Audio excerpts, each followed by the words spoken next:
नोटबंदी हिंदुस्तान के गरीब, किसान, मजदूर और छोटे दुकानदार पर आक्रमण था। नोटबंदी हिंदुस्तान की असंगठित अर्थव्यवस्था पर आक्रमण था। 8 नवंबर 8 बजे 2016 प्रधानमंत्री जी ने नोटबंदी का निर्णय लिया। 500 रुपए, 1000 रुपए का नोट रद्दी कर दिया। पूरा हिंदुस्तान बैंक के सामने जाके खड़ा हुआ। आपने अपना पैसा, अपनी आमदनी बैंक के अंदर डाली। पहला सवाल, काला धन मिटा? नहीं।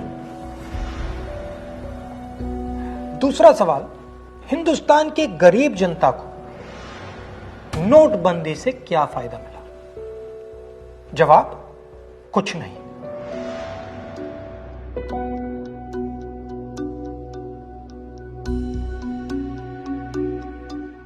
तो फायदा किसको मिला?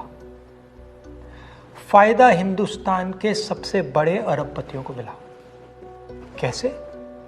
आपका जो पैसा था, आपके जेब में से, आपके घरों में से निकालकर उसका प्रयोग सरकार ने इन लोगों का कर्जा माफ करने के लिए किया।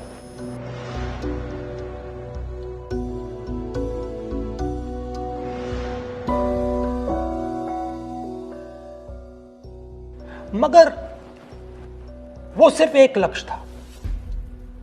दूसरा लक्ष्य भी था छुपा हुआ, जमीन साफ करने का। जो हमारा इनफॉर्मल सेक्टर है, असंगठित अर्थव्यवस्था का सेक्टर है, वो कैश पे चलता है। छोटा दुकानदार हो, किसान हो, मजदूर हो, वो कैश से काम करता है। नोटबंदी का दूसरा लक्ष्य, जो जमीन साफ करने का लक्ष्य, असंगठित अर्थव्यवस्था के सिस्टम से नगद कैश को निकालने का। प्रधानमंत्री ने स्वयं कहा कि वो कैशलेस इंडिया चाहते हैं, कैशलेस हिंदुस्तान चाहते हैं। अगर कैशलेस हिंदुस्तान होगा तो असंगठित अर्थव्यवस्था तो खत्म हो जाएगी। नुकसान किसको हुआ? किसानों को, मजदूरों को, छोटे दुकानदारों को, स्मॉल एंड मीडियम बिजनेस वालों को, जो कैश का प्रयोग करते हैं, जो बिना कैश जी ही नहीं सकते। नोटबंदी हिंदुस्तान के गरीब, किसान, मजदूर और छोटे दुकानदार पर आक्रमण था। नोटबंदी हिंदुस्तान की असंगठित अर्थव्यवस्था पर आक्रमण था। और हमें इस आक्रमण को पहचानना पड़ेगा और पूरे देश को मिलकर इसके खिलाफ लड़ना पड़ेगा।